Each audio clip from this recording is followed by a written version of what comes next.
Mary, would you like to introduce yourself, please?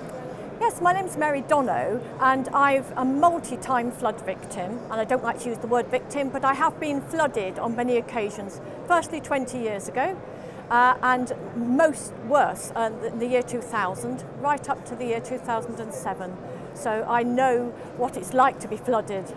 So Mary, I've seen you on Twitter an awful lot. You're using social media a lot to get the message out there. Is it right to say that you are a pioneer in this cause, or are there others out there with you?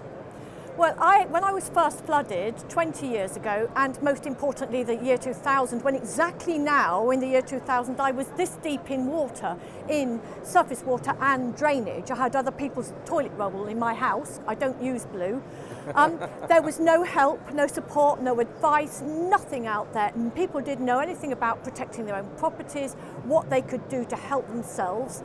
And I decided to give up my career and dedicate, that's what I've done, I've dedicated my life to actually raising awareness of flood risk, and then what people can do if they find out they're at risk of flooding, and also how to protect your property. And I'm an evangelist when it comes to protecting your property and making your home flood resilient.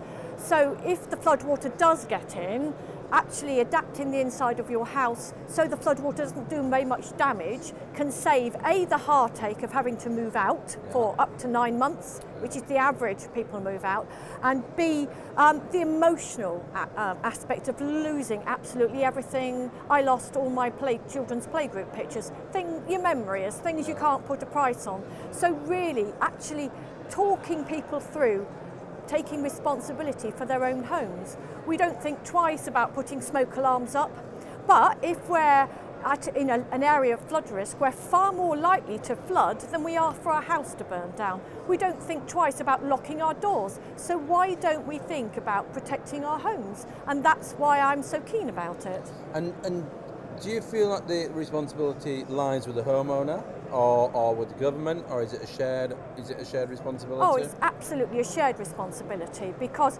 people don't ask to have flood water put into their property. They don't ask to be flooded, but it's our own home at the end of the day, so we do have some responsibility to look after it. It's the biggest investment we make. So my argument has always been that the homeowner or communities at risk should work in partnership with government, both local and national government and the Environment Agency, to see what they can all do collectively to reduce their risk, whether that be a hard engineered solution or whether it should be property level solution.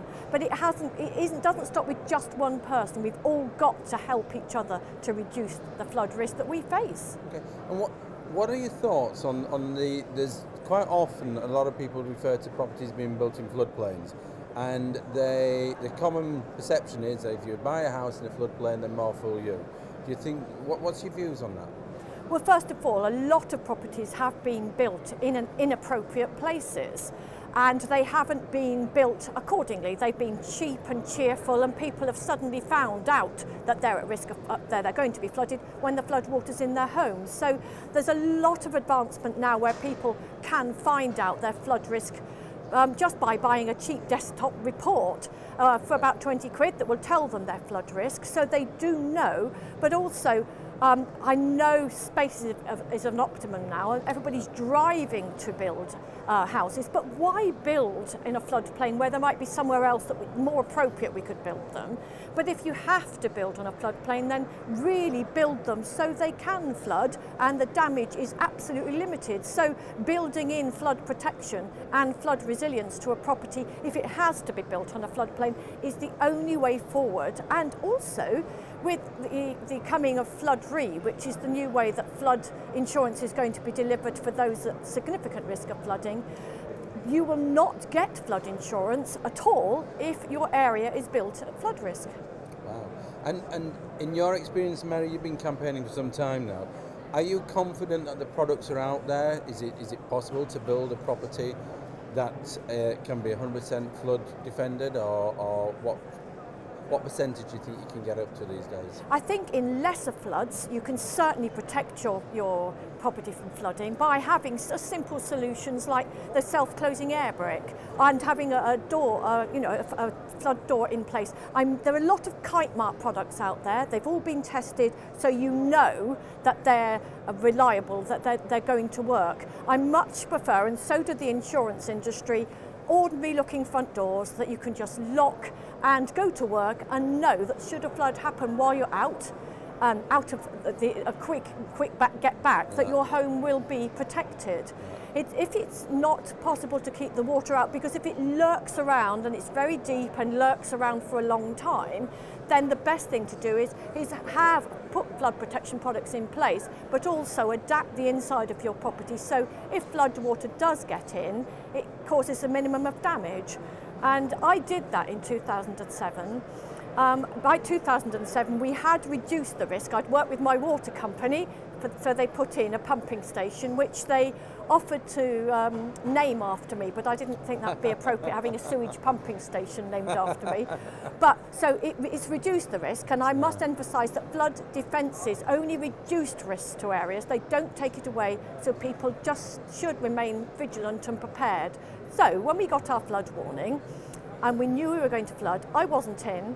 We'd got a family flood plan up and running. So what do you do if you're going to flood? Where are you going to put granny on the Zimmer? Where are you going to put your car? You don't want to make an insurance claim for a written off car when your home's flooded too. Where are you going to put Hammy the hamster? Where are you going to put your playgroup pictures, your computer systems, everything out of harm's way? And we did that. My kids all put that in place. So because I'd written it down and I'd worked with them. And then we had adapted our house, so the flood water that came in was minimal. We were able to pump it out, sanitise it, always sanitise it, and then dry it, and we were back downstairs within a matter of weeks, rather than the first time, or the worst time, we were upstairs for 9 whole months with 5 children, and it was no picnic. Okay. And last, Mary, the Flood Expo. We're here today. It's the first Flood Expo of its type in the UK. It's absolutely thronged with people. What are your views on the way forward? Do you think that we're starting to get it? Do you think that expos like this are doing a good job? Well, the very fact that so many people are here is brilliant, and I think it's what I would like to think is that we normalise flood protection rather than it being something that you don't really want to do. So when you go shopping, perhaps to B&Q or something, you can think, I'll get some paint, get this, flood protection products, I'll get a toilet bung, I'll do this, I'll do that. So it doesn't become something extra, it's something we do on a day-to-day basis that we're flood aware.